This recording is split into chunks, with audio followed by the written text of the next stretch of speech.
Allow me, if you will, to share a vision once considered impossible, nay, even heretical, in the hallowed corridors of Brussels and the grand assemblies of the old world. Picture a unified European army, a single martial force, drawn from the mighty rolling plains of the Polish frontier, the alpine strongholds of Bavaria, the coastal bastions of Normandy and beyond, bonded together in common cause. This notion, which only yesterday might have been decried as an insult to individual sovereignty and a monstrous betrayal of NATO's paternal aegis, now stands on the threshold of realization. What a remarkable development! The idea that Europe, so often balkanized by petty nationalisms, alliances of convenience, and historical grudges older than the nations themselves, might at last speak with a single voice in its defense. Such an outcome, once judged a pipe dream, stands poised to bloom into something both paradoxical and marvelous, a union with steel in its spine, forging not war but rather the promise of a lasting peace. Indeed, dear reader, one can detect the ghost of Europe's blood-soaked 20th century flitting at the edges of this proposal, that century so richly steeped in catastrophe, genocide, and tyranny. A mere glance at the timeline, from the Belle Epoque illusions shattered at the Marne, to the insane carnage of the Somme, the mechanized slaughter at Kursk, and the final exhaustion that laid Europe prostrate in 1945, reminds us that our continent has historically excelled at one thing above all: producing conflict on an industrial scale. The graveyards from Normandy to the Volga are testament enough to the price of that disunity. Now, after many speeches and stutter steps, after dusting off the rhetorical sore of strategic autonomy, a new impetus has arrived, the savage war in Ukraine. And let us not mince words. Ukraine is nothing less than the shield of Europe, a battered but unbroken rampart between a resurgent Russia and the peace we so dearly cherish. The Ukrainians fight not just to defend their own soil from a barbarous encroachment, but also, whether they intended it or not, to shore up this entire precarious balance upon which modern European civilization so gingerly rests. No illusions, please. Had that nation not cultivated an iron will and a ferocious capacity for resistance, the entire eastern flank of our continent might by now have been compromised. The Ukrainian struggle, indeed, has galvanized a sense of continental solidarity in a way that half a century of summits and treaties utterly failed to do. If Europe's impetus toward unification in arms needed a cause, Ukraine has provided it. And at the forefront of this unwavering courage stands none other than President Volodymyr Zelensky, a man who, by the fiat of history, has been thrust into the role of Grand Marshal of civilization, the improbable warrior-statesman defending the ramparts of the Enlightenment tradition. In him we see the principle that once distinguished the West, the conviction that tyranny is to be resisted, not merely tolerated or negotiated with. He does not simply send pleas across the seas and the skies.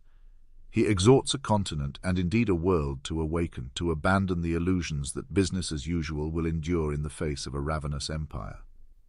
In this sense, Zelensky is more than Ukraine's president. He is the steward of a broader defensive mission, an Archimedean pivot, summoning Europe to be something more than a geographic expression.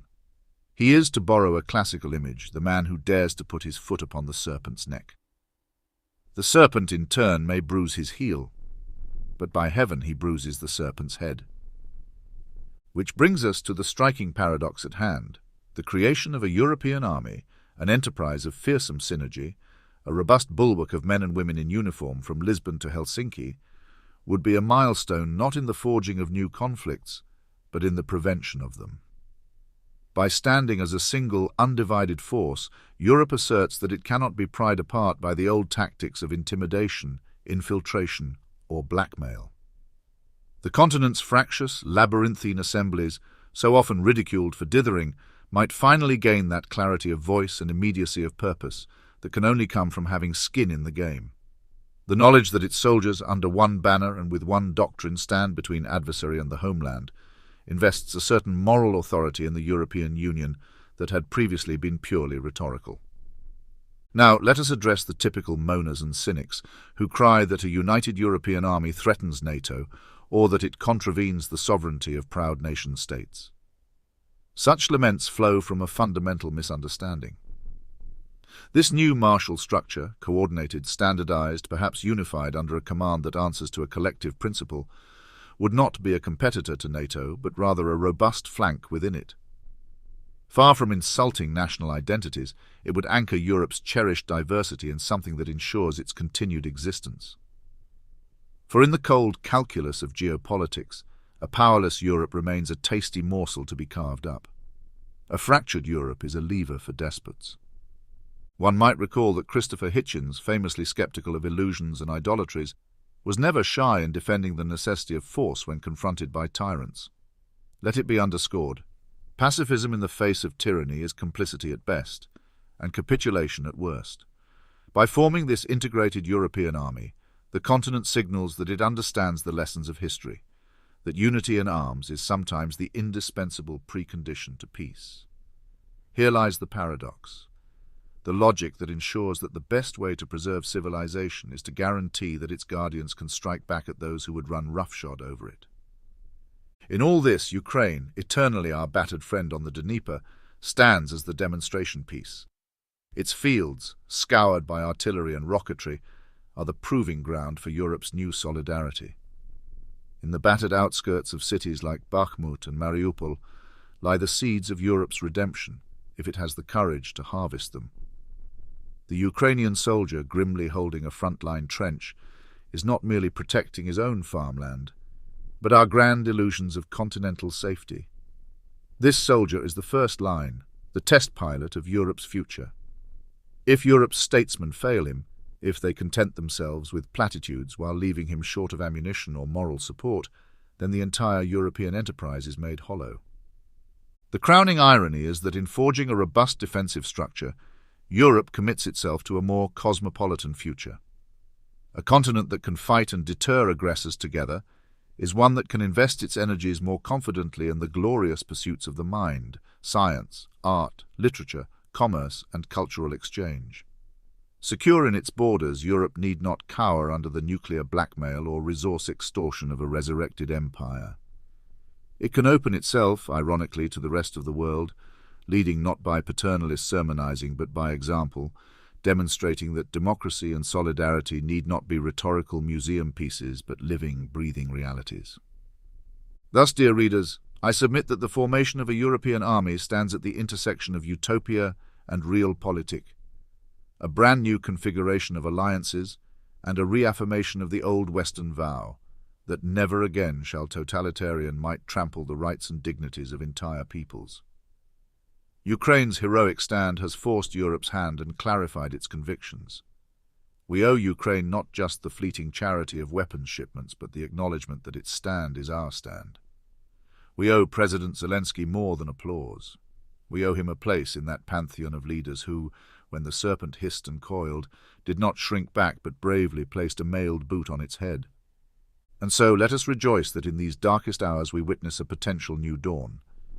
The contending tribes of Europe, once so proficient at lobbing artillery at each other, may soon unify in a single cohesive command, ensuring that no dictator can slice up their domain piecemeal or intimidate them into silence. Here in this forging emerges not the call to war, but the bedrock guarantee of a stable peace. The cause, once championed by starry-eyed idealists, is taking shape under the relentless pressure of an existential threat. Yes, there is irony aplenty, and there is a certain savage beauty in how adversity clarifies the mind. But make no mistake, if Europe raises a single standard of arms and invests in it the moral authority of a free union, it might just solve the riddle that has haunted it for centuries: how to reconcile multiple peoples, tongues, and traditions under one peaceable roof. What a glorious day that would be, a day when Ukrainian soldiers, integrated into that broader European phalanx, can say they have not merely defended Europe from the outside, but joined with Europe on the inside, forging a more permanent bond than a treaty or a half-hearted promise. A day when Zelensky, the grand marshal of this battered yet unbowed civilization, might stand on the ramparts, gestures wide, and proclaim, "Europe is now able and willing to stand on its own feet, and to face down the strangling python of tyranny. The serpent may gnash its teeth, but Europe's foot stands planted upon its skull, delivering the final and necessary blow." Thus, my friends, stands the promise of a united European army. born not of vanity but of necessity, paradoxically ensuring peace by preparing for war, turning history's savage lessons into a bulwark against present and future perils. A shimmering milestone on the road to global stability and collective prosperity. And for once the cynics will have nothing to say, for what can they denounce? A shield that defends the powerless? A unity that prevents aggression? The forging of cooperation where once was mistrust? These are the sinews of genuine progress. Should we muster the will to grasp this nettle, we shall find within it not the sting of conflict, but the balm of a more enduring peace.